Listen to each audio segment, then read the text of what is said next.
Wow, such a privilege to hear those stories of courageous young people who are in such difficult and often dangerous situations. And also encouraging that so many organizations are uniting to support young people in times of crisis. Great stuff. Yeah, great stuff indeed. We are so ready to learn, and the Ready to Learn session had a lot of food for thought. It was fun to hear adolescents from all around the world telling us what their ideal school looks like. And now we've got two great core sessions coming up. Of course, the first one is Generation Cyberwise, fostering safety for digital natives. That's highly topical for sure. And that's one that's really close to my heart. I love all things technology. So dial into that if you want to be a part of the conversation with young voices and experts about building a safer and more supportive online space. Or you could go to the launch of the AHA 2.0 Global Guidance for Accelerated Action for Adolescent Health and Wellbeing. That's an interactive session to showcase country examples on applying this framework to the local context. And we've also got interesting videos for you from Gavi, the Vaccine Alliance. Did you know that cervical cancer caused over 340,000 deaths in 2020? Now, 90% of those were in low and middle income countries. Now, we can stop this, which is why it's so important that girls get accurate information about the HPV vaccine. And we also have more news from our Spot 1.8 reporter. Take it away, team. Unite! Unite! Rise! Rise! Lead! Lead!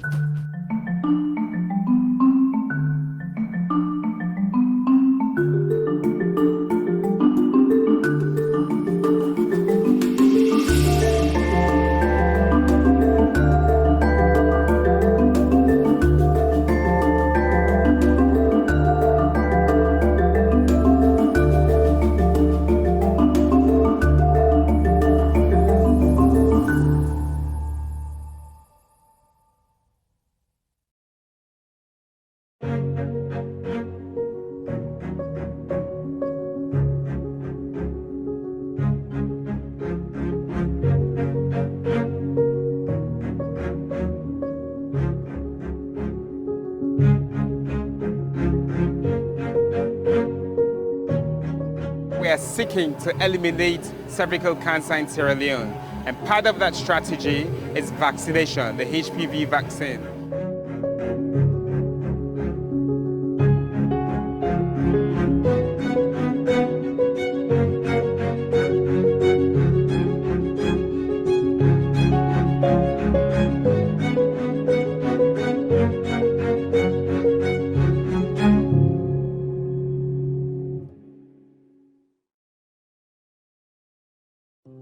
My name is Karen Nakawala. I'm from Zambia, and I was born in a town called Chipata.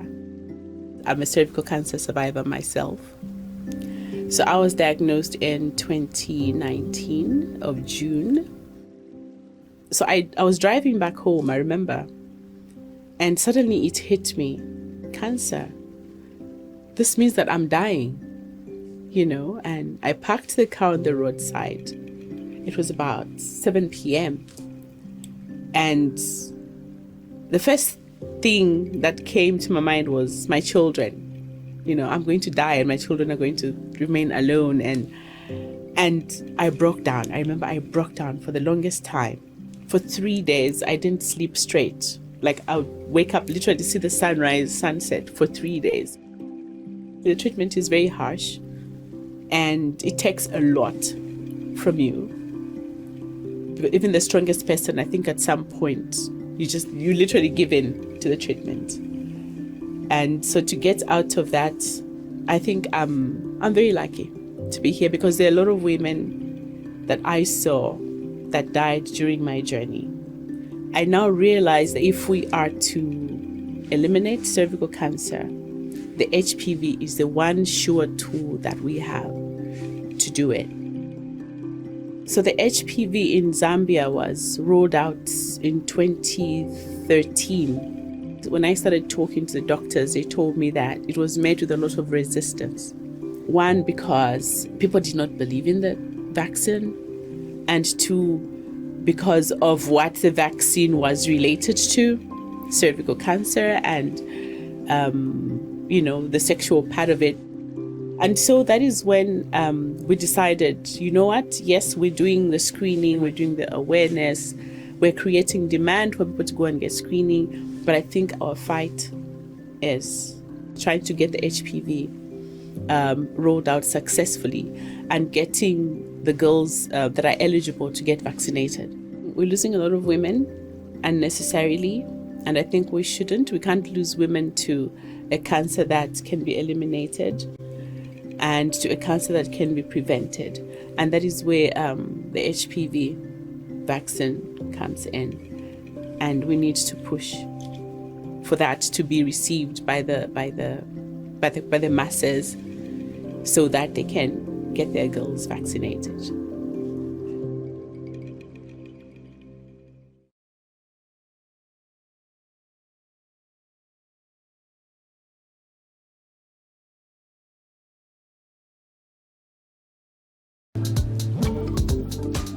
Hi, I'm Elizabeth. I'm 21 years old. I'm a computer science student from Namibia. I think my biggest aspiration is always to inspire other people, helping young people know that despite their circumstances, their background, they can achieve anything they want in life. For my friends and I, it's also been a challenge to find job opportunities because due to lack of formal education and work experience. So Yoma is a digital platform for young people to upskill themselves. They can sign up, they can do learning courses, they can do volunteering opportunities where they can impact their local communities. In return, they earn tokens, and these tokens they can redeem on a marketplace for digital and physical goods. By completing the Yoma courses, I was able to add to my CV, which actually helped me to gain some work experience in digital marketing. I see a future where young people will have access to formal education, will have access to gain experience and be able to achieve their personal goals and their career goals with the help of Yoma.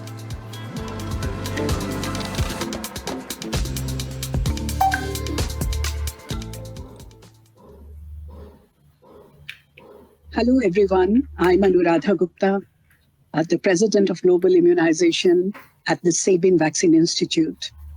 And I'm so delighted to be with you for this virtual forum. It is indeed exciting to be a part of the enthusiasm and energy that you, the 1.8 billion young people, bring to our global community. This forum is about how you all can force change, accelerate change, shape lives, improve lives, and most importantly, save lives. I can tell you about one more opportunity that you have to do that. It is about preventing the horrific human papillomavirus that leads to cervical cancer among women, but also cancers among men, including head and neck cancer. Unlike other cancers, cervical cancer can be prevented and eventually eliminated. We have a highly effective vaccine that prevents HPV, and we have screening and treatment methods today that detect and remove precancerous lesions much before they develop into cervical cancer that today claims a woman every 90 seconds. These deaths are mostly among younger women. And the tragedy is that though they are preventable, HPV vaccination coverage remains very low. Only 1 in 7 young girls received the vaccine in 2022. HPV vaccine is best taken when you are an adolescent between 9 to 14 years of age. So I would urge you to take agency of your own health. Demand that you get protected by this powerful tool that can prevent cancer and also other HPV-induced cancers. Be your best advocates. Your voice will be important to end cervical cancer that is unnecessarily killing women in the prime of their youth. If we and you don't act now, a woman would die of cervical cancer every 60 seconds by 2040. Don't allow that to happen. Imagine what you, 1.8 billion young people, can do. Thank you. Unite! Unite! Rise! Rise! Lead! Lead!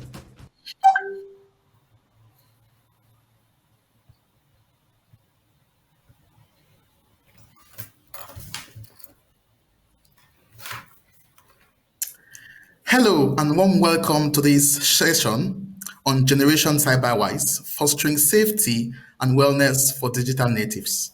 My name is Dr. Eno Awajojist. I am the Youth Officer for the Digital Transformations of Healthcare, and I will be your moderator for this session. Next slide, please. For this session, we will be looking at the role of social media and the digital environments in shaping adolescent well-being, the risk and harm of the online world, and strategies to protect oneself. We would look at resources to navigate the web and risk or threats encountered in the day-to-day lives. And lastly, we will be generating recommendations for protecting adolescent safety and well-being online.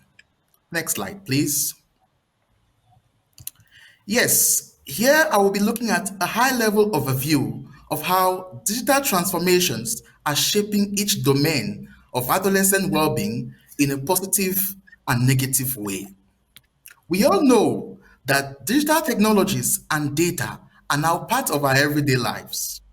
Adolescents are often called digital natives or the cyber generation, of course, because they are often more digitally connected and quick to adopt technologies compared to older people. Even adolescents without regular access to internet or digital devices are finding their lives increasingly influenced by digitalization. Ahead of the Global Forum for Adolescents, the DTH Lab worked with PMNCH and other partners to explore the ways in which digital transformations are impacting adolescent well-being. We found out something very interesting. We found out that each of the 5 domains of adolescent well-being can be positively or negatively be impacted by digital transformation. On this slide, you can see just some of the examples.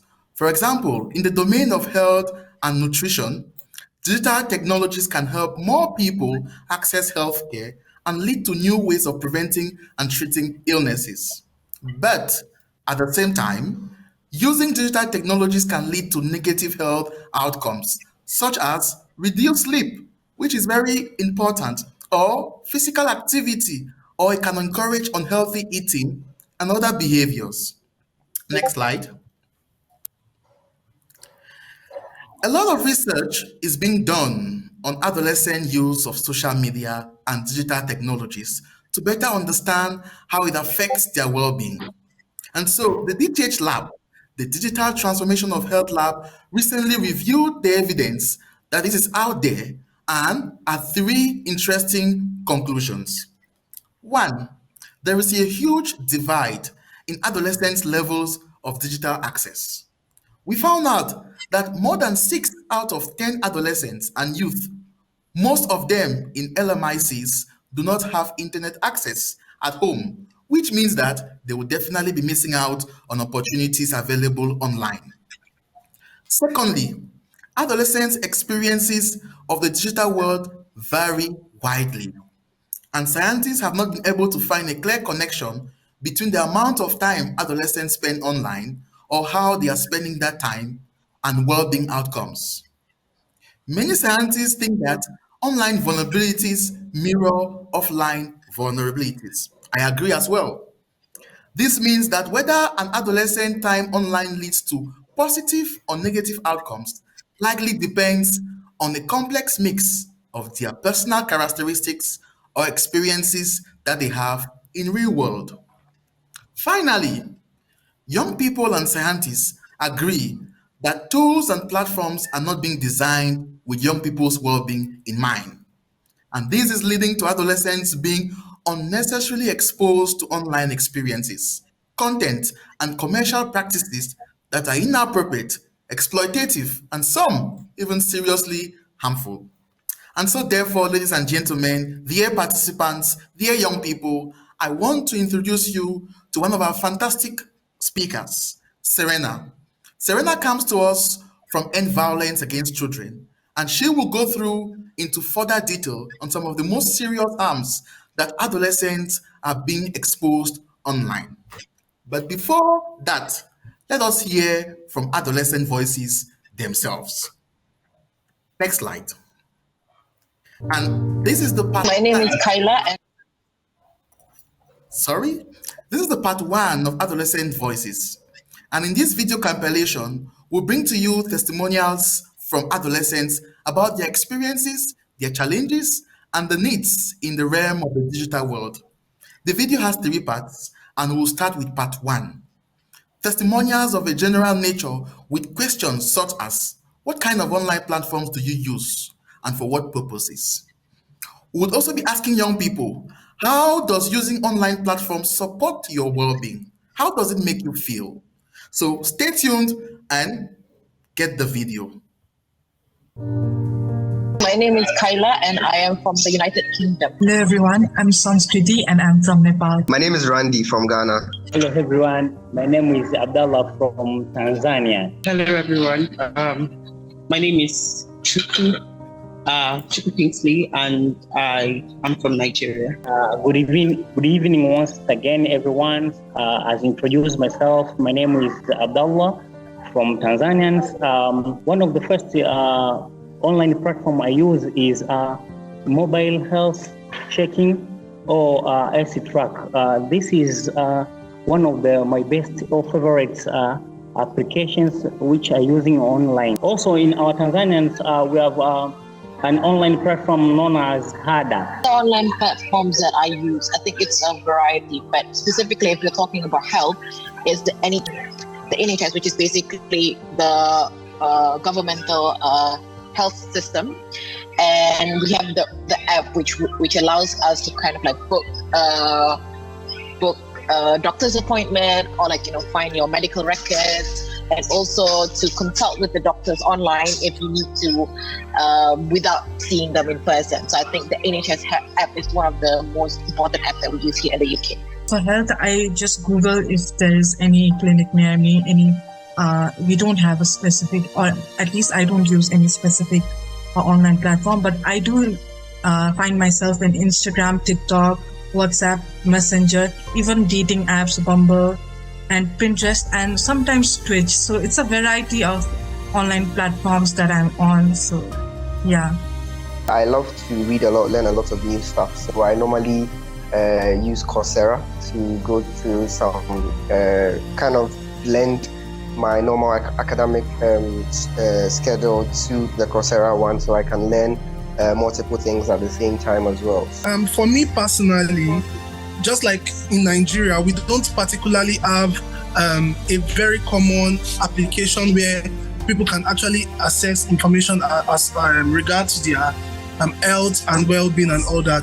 But then there are lots of content creators online, on TikTok, on Instagram, that shares lots of information, leveraging on trends, video trends and all that to share information. I work as a social media manager here.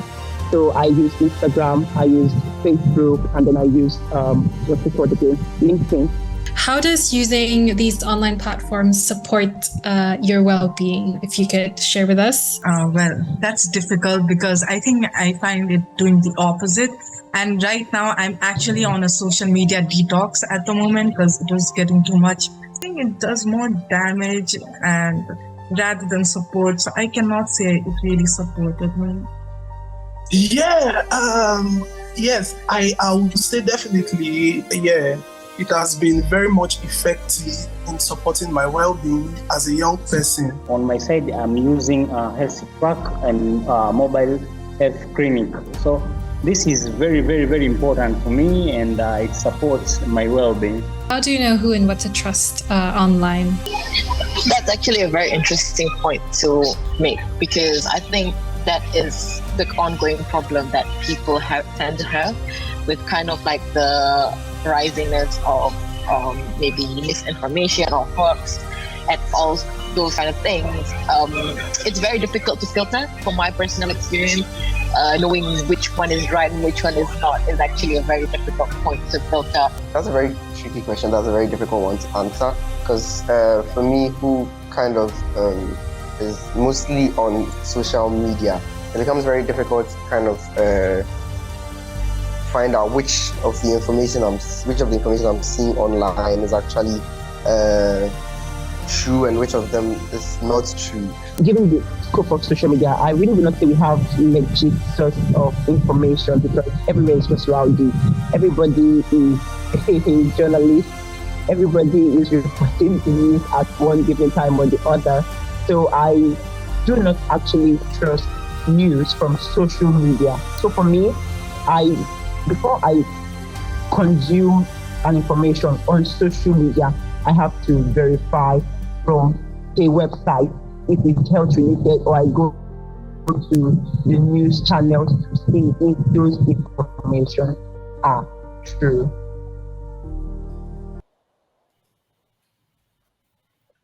Thank you very much. Interestingly, from this video, what do you notice? You notice that adolescents and young people have varied experiences online. Their perspectives are different, and support for well-being differs. Some even said that they are on the social media detox. What do you say? Young people have issues with trust. But in this session, let's see what our speakers have to say and what you, our esteemed participants, have to say. And now, let me introduce you to Serena. Serena comes to us from Save Online End Violence, where she has been working globally to ensure children and young people can benefit and enjoy digital spaces free from violence.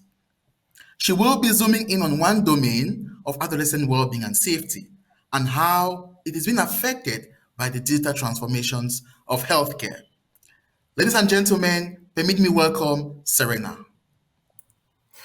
Thank you very much, Reynolds. It's a great pleasure to be here today. I'm joining from Tunisia. I don't know if you know where it is, but we are north of Africa, just south of Europe.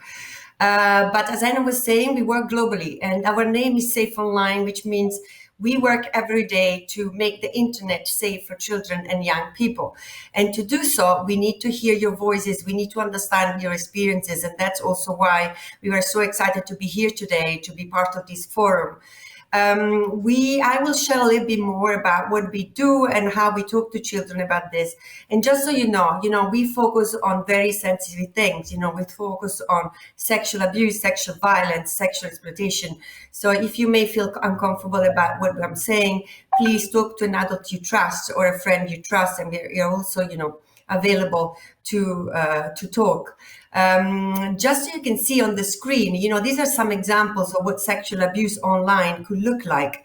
But are these words any meaning to you? Do they mean anything to you? So let's look at the next slide and let's see how we have asked 13,000 young people, adolescents actually, on how they're experiencing the internet, in order to figure out what are the risks and the threats and the things that are happening. We asked them mainly 4 questions, which is based: did you get money or gifts offered in return of photos of yourself, without clothes? Did you get gifts out of this? Did you engage in sexual acts by images and videos? So those are the questions we asked, 13,000 children across 13 countries. So let me show you a video that we produced out of this project.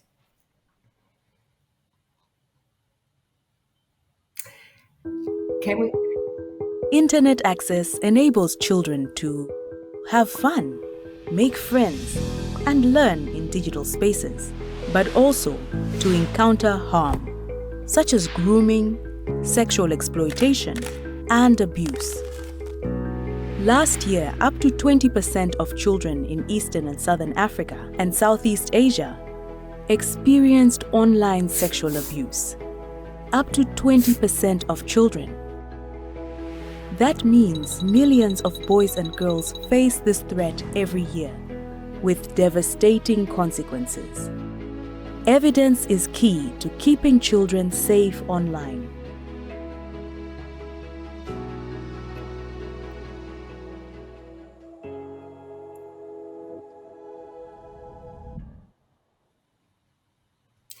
As you can see from the video, there are millions of children and young people being affected by this.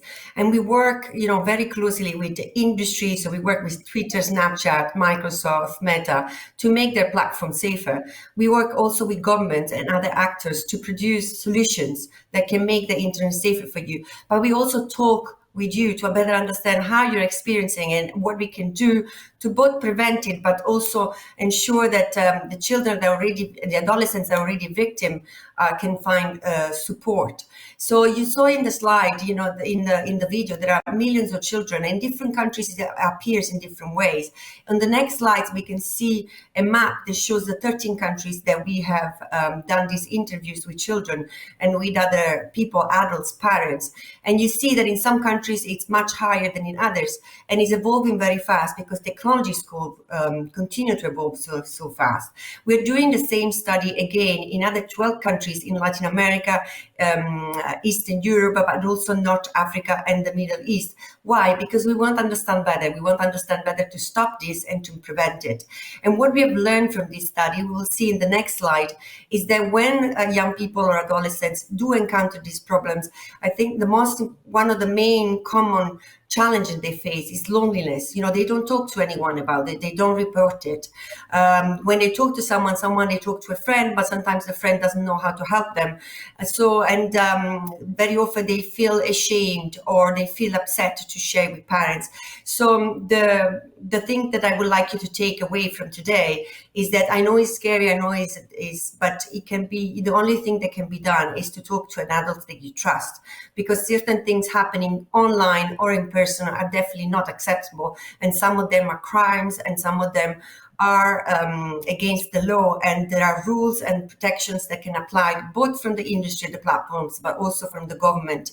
Next slide. This slide just shows some of the reasons why the young people that we spoke with said that they don't talk to anyone. Mainly they feel ashamed, mainly they are scared of consequences. Very often they think it's their fault, but actually it's never the victim's fault. There's always help that can be found. So I think I'm going to conclude this with saying we are here to support you and to make the internet safer, and we like to always hear from you to do it better, to understand better what are the risks and the challenges you're facing and how we can be helpful. And I'm going to conclude and thank everyone, but also share another video before we move forward. This video is going to share the experiences of young people, of adolescents that have already experienced this type of abuse. Some of the content may be upsetting, but if you feel upset, talk to an adult that you trust that is with you. Thank you very much, and it's a great pleasure to be here today.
Thank you very much, Serena, for that powerful presentation. And of course, I do agree with you that we want to make the internet safer for everyone. Therefore, adolescents, young people, talk to someone you trust. Dear participants, we will now move to the next session where we would listen to a recording from one of our incredible speakers. Her name is Sarah. And Sarah explores the state of parenting, child exploitation, and minor safety on social media. Her goal is to reflect on the sharing choices of parents and the accounts they are consuming online, and better support their children in becoming informed and responsible digital citizens. Sarah calls on platforms, governments, and brands to safeguard the right to privacy of children and adolescents and increase their digital safety. She will talk to us about digital rights and present her call for action in the next two short videos. Let's listen to Sarah. Today, adolescents are finding themselves navigating a landscape that is both fascinating and at times fraught with challenges. The digital world. While the online world offers endless possibilities, it's essential to shed light on the shadows and discuss how you, as young navigators, can safeguard yourself. Cyberbullying and online harassment is one of the most prominent challenges. The anonymity of the online world can sometimes embolden individuals to act negatively, spewing hateful rhetoric or harassing those they know or don't know online. But you have a right to a safe digital space and to be protected from online harm. Therefore, it is imperative you report any form of hate or harassment to a trusted adult in your life. And governments need to act quickly to create agencies dedicated to keeping people safe online, much like Australia's e-Safety Commissioner, the world's first government agency that is dedicated to keeping people safer online. Agencies like this are of vital importance moving forward, so those adolescents who do not have trusted adults in their lives and do not feel comfortable discussing these topics have a resource to go for information and assistance. Having resources like the e-Safety Commissioner or Take It Down from the National Center for Missing and Exploited Children in the United States available for adolescents are especially vital when it comes to cases of online grooming, self-generated imagery, and sextortion. Adolescents who fall victim need to know there is a place to go for help, and we need to remind them that they are not to blame, they are a victim, and they have our support. When it comes to privacy, your personal information is precious. In a world where data is gold, oversharing can lead to a breach in privacy. Safeguarding against this involves being selective about the information you share, utilizing privacy settings, and being conscious of your digital footprint. The game you will play in a moment gives you some examples of different strategies you might use in your online interactions. Furthermore, screen addiction and the mental health impact of the digital world, specifically as it relates to social media. The allure of the digital world can be captivating and time-consuming, which can impact your physical and mental well-being. Balancing online and offline activities, setting screen time limits, and prioritizing real-world interactions are essential towards a healthy digital life. The online world is also fraught with misinformation and security risks. Learning to discern credible sources, questioning information, and engaging with critical thinking are vital for you in order to navigate the waves of misinformation and the digital pitfalls of phishing, scams, and malware. But with so much coming at you as an adolescent, how can you safeguard against these challenges? Thank you very much. Indeed, we have heard from Sarah on this first part of her video around how you can be safe online. And so, dear participants, dear young people, we want to find out from you, with so much information available online, how do you safeguard yourself against these challenges of being online? We've heard from Sarah. Sarah said your personal information is precious. So use the chat box and tell us, with a lot of information that is available online, how do you safeguard yourself against these challenges? And we'll be happy to share some of your thoughts in the chat box. And I'm sure while we do that, we might want to go to the next video, part 2 of Sarah's recording. It is vital to state that as a parent, I recognize that the digital rights of adolescents is not a responsibility that solely falls on you. It's an essential part of parenting in today's world, and we as parents, alongside governments and organizations, need to empower you to make informed decisions, recognize the power of privacy, and navigate the digital landscape with confidence. Education and awareness are a great first step, and being here is just that. Knowledge is your armor, and staying informed about potential risks, learning how to protect yourself are all tools you can add to your toolbox in building a strong defense against the negatives and the dangers that lurk online.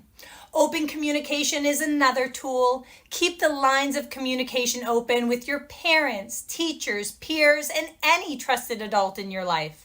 By sharing your experiences and concerns, you will build a supportive community that can assist you in navigating through the challenges that might arise. Set boundaries with screen time and become a responsible digital citizen.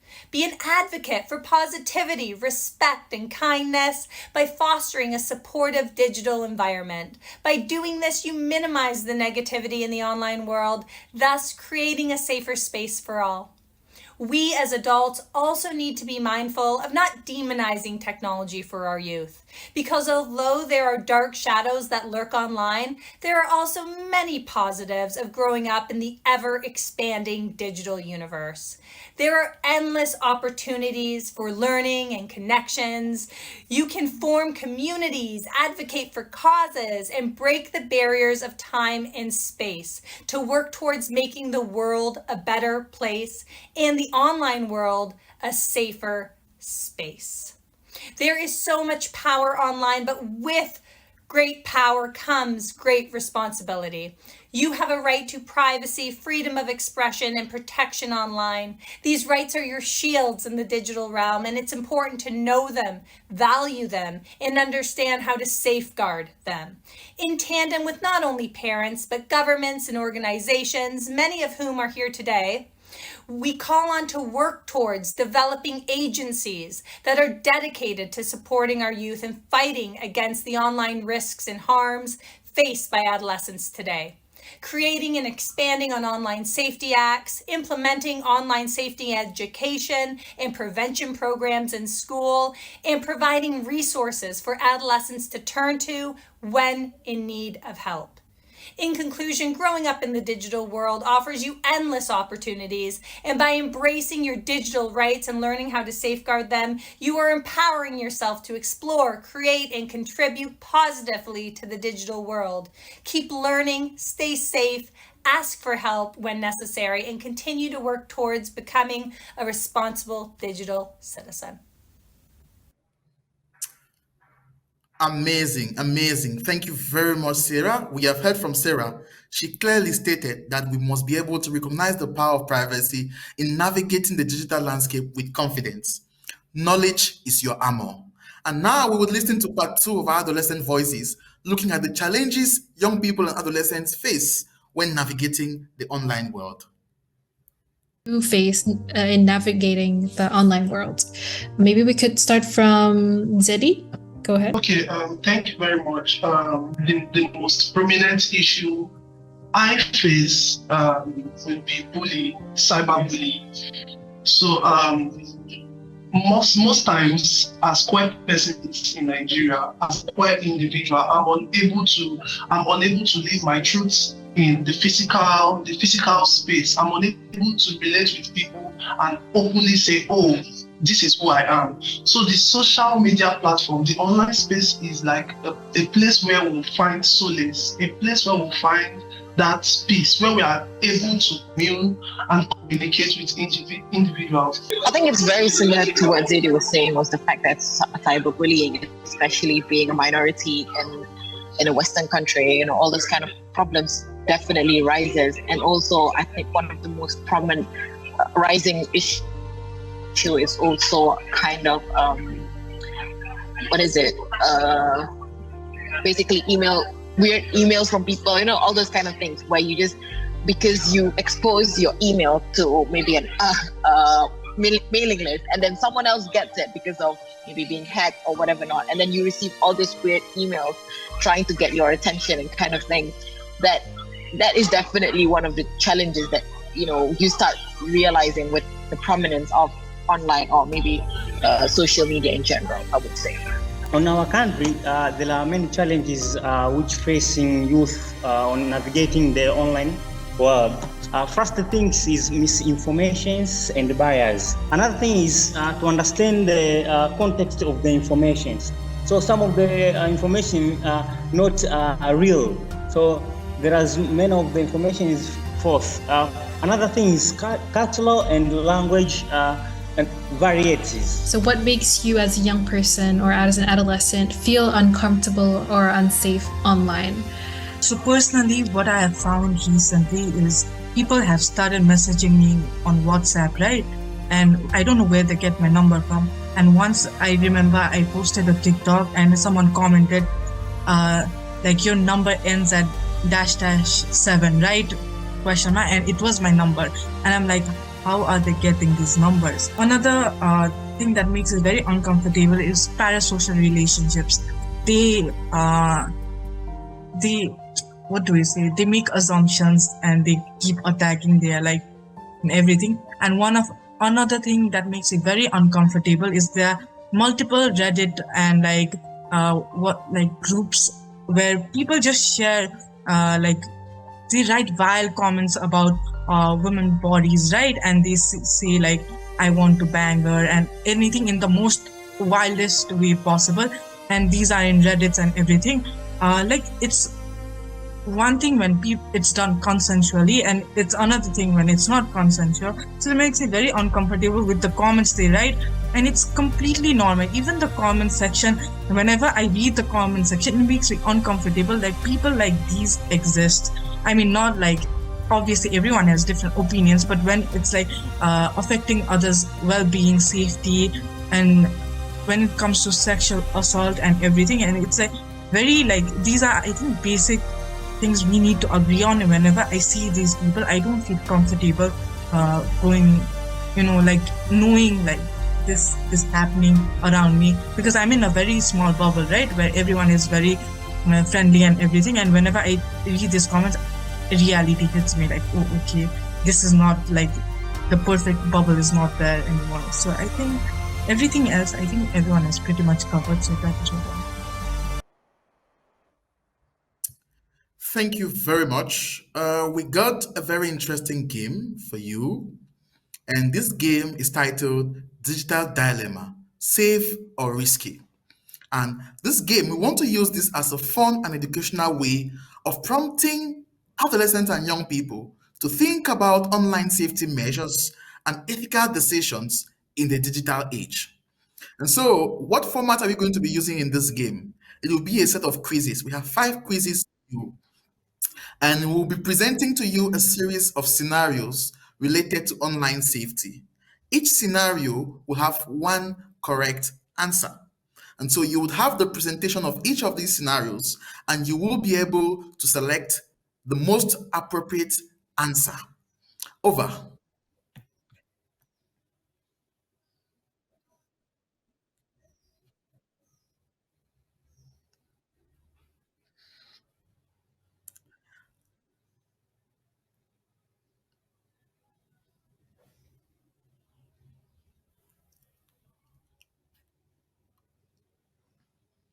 Okay, while we're waiting for the questions, I can just give a glimpse of scenario 1, because we'll be having some very interesting questions for you to be able to provide answers to them.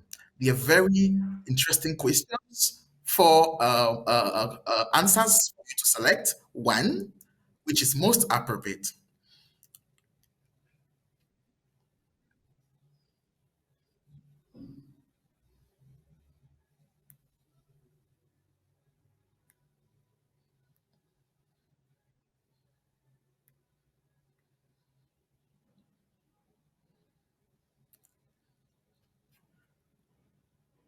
Okay, while we're waiting for our tech team, I can start reading out scenario 1, if you don't mind, so that our participants can be engaged.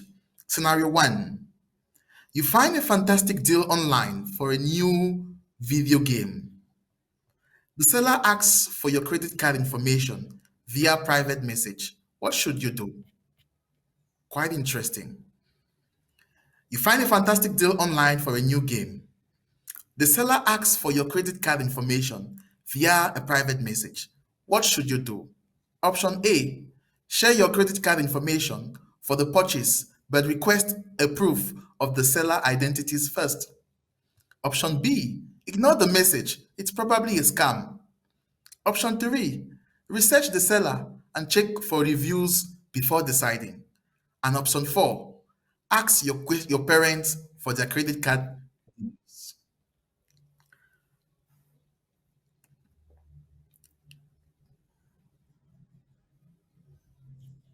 Okay?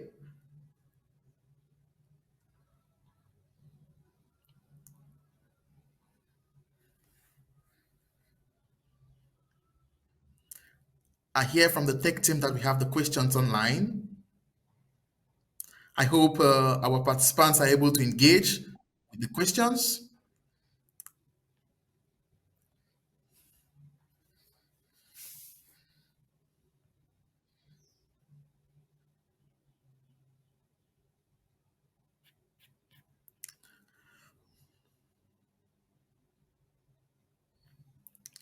All right, great. Thank you very much. I hope that was interactive.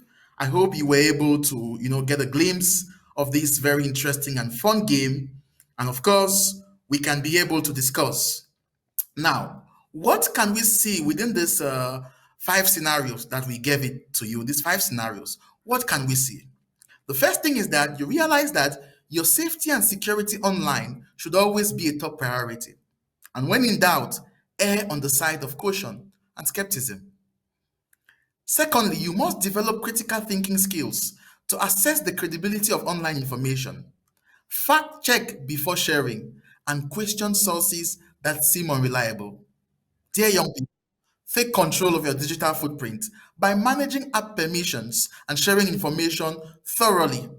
Protect your personal data to minimize the risk of identity theft or privacy breaches.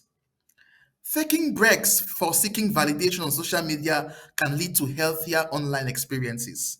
It reduces dependency on likes and comments for self-esteem.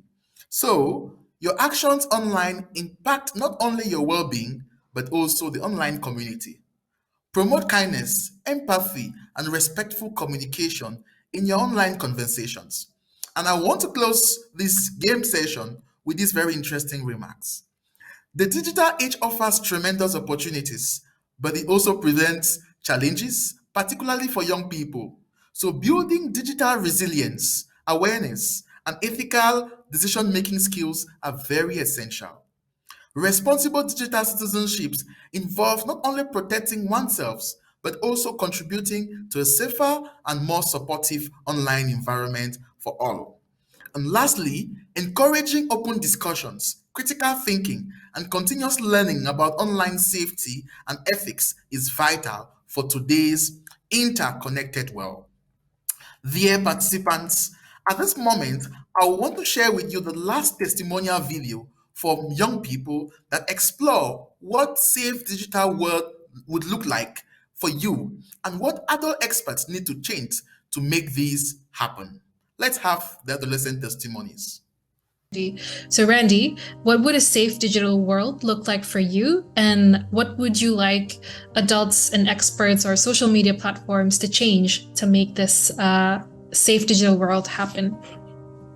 Okay, so one of the major challenges we've had that I feel like can be done in that respect is online protection.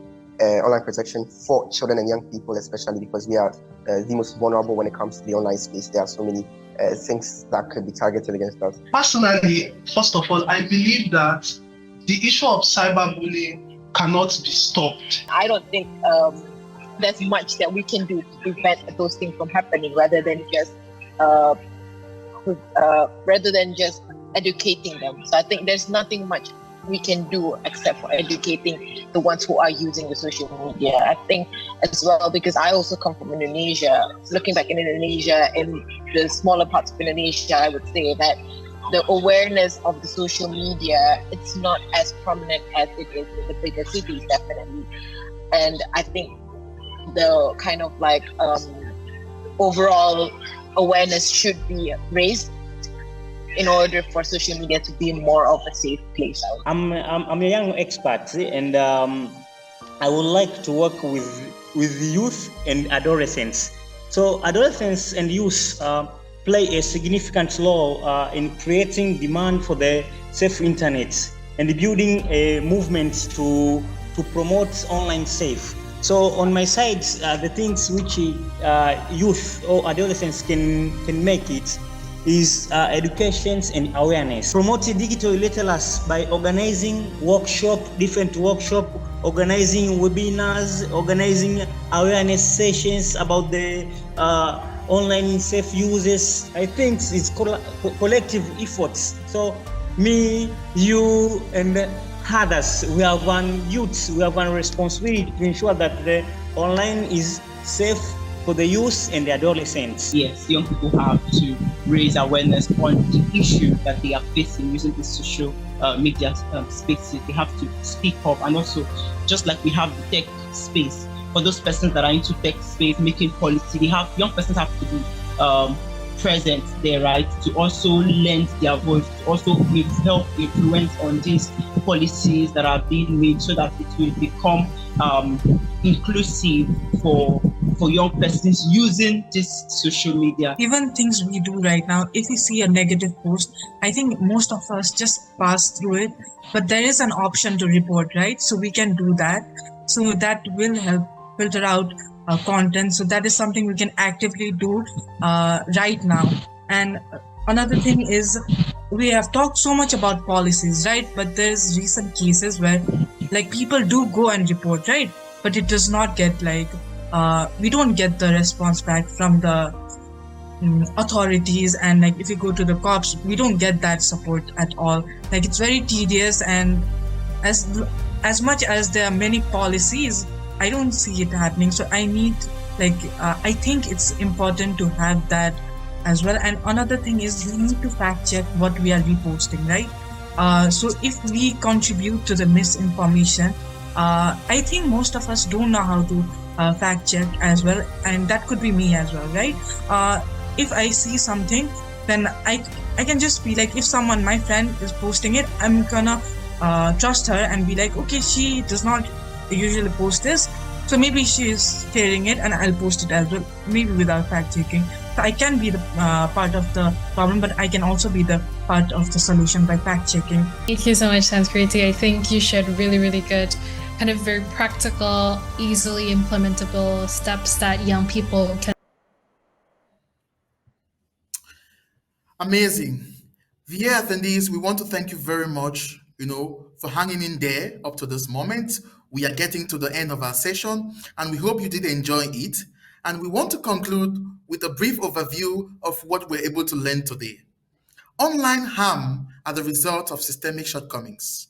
The digital world is not being designed with adolescent needs in mind, and is therefore inherently an unsafe space for them. You would agree with me that to foster adolescent well-being online, governments, technology companies, and other actors need to take a number of urgent actions, which we put forth to you today. Removing physical and structural barriers to digital access and use is very vital. Building adolescent digital literacy, skills, and knowledge of how to access support when online harms are experienced. Strengthening regulations and laws to make online spaces safe for young users. And lastly, we are recommending that putting young people's views, priorities, and rights at the heart of the future of digital design and governance is extremely important. I want to use this opportunity to thank our dear attendees, our esteemed participants, to you, adolescents and young people. We care about you This forum is for you, and we hope that you were able to make meaning out of this session. I want to say a warm thank you to our incredible speakers, to Sarah for your recording, to Serena, to our translators, to those in the background, to the tech team. We want to say a huge thank you. And we hope that this session has been very meaningful to you. Until then, we say ciao from our end and keep being safe online. Do the best you can to open up to someone you trust and make sure that your information is private. It is your knowledge. It is your data. Make use of it. Take charge of your information online.